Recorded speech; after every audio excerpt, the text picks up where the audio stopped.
প্রবল বিক্ষোভের মুখে ভারতের মহারাষ্ট্রের একটি বিমানবন্দর থেকে মুম্বাইয়ে ফেরত পাঠানো হলো দেশটিতে বসবাসরত বাংলাদেশি লেখিকা তাসলিমা নাসরিনকে। শনিবার ঔরঙ্গাবাদের চিকাল থানা বিমানবন্দরে নামার পরে তাসলিমা ওই বিক্ষোভের মুখে পড়েন বলে পুলিশ বরাত দিয়ে ইন্ডিয়ান এক্সপ্রেসের এক প্রতিবেদনে বলা হয়। পুলিশ বলছে, মুম্বাই থেকে বিমানে গিয়ে শনিবার সন্ধ্যা 7টার দিকে চিকাল থানা বিমানবন্দরে নামেন লেখিকা। সে সময় বন্দরের বাইরে জড়ো হয়েছিল প্রায় কয়েকশো বিক্ষোভকারী। অল ইন্ডিয়া মজলিস ইত্তেহাদুল মুসলিমিনী দলের নেতা ও ঔরঙ্গাবাদ সেন্ট্রাল বিধানসভা কেন্দ্রের বিধায়ক ইমতিয়াজ জলিল ছিলেন বিক্ষোভের নেতৃত্বে। এ সময় তারা প্লেকার্ড হাতে তাসলিমাকে ফিরে যাও স্লোগান দিতে থাকে। এক পর্যায়ে তাসলিমা বিমানবন্দরের বাইরে বের হতে চাইলে তাকে বাধা দেয় পুলিশ। তাসলিমাকে মুম্বাই ফিরে যাওয়ার জন্য পরামর্শ দেন তারা। তাদের কথা মেনে নেন লেখিকা।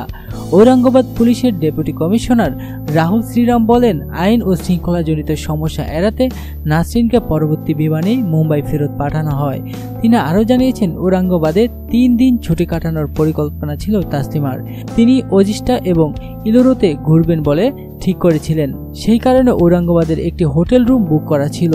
অল ইন্ডিয়া মজলিসে ইত্তেহাদুল মুসলিমিন দলের নেতা ইমতিয়াজ বলেন, তাসলিমার লেখা বিশ্বের মুসলিমদের ধর্মীয় ভাবাবেগকে আঘাত করেছে, তাই আমরা এই শহরের মাটিতে তাকে পা ফেলতে দিব না। নারীবাদী ও ধর্মীয় গোড়ামির বিরুদ্ধে লেখার কারণে উগ্রপন্থী হুমকির মুখে 1994 সালে দেশ ছাড়তে বাধ্য হন তাসলিমা নাসরিন। এরপর যুক্তরাষ্ট্র ও সুইডেন সহ নানান দেশে তিনি ছিলেন। তাসলিমা নাসরিনের সুইডেনের নাগরিকত্ব রয়েছে, তবে বরাবরই তিনি ভারতে থাকার ইচ্ছা প্রকাশ করেন, বিশেষ করে পশ্চিমবঙ্গে।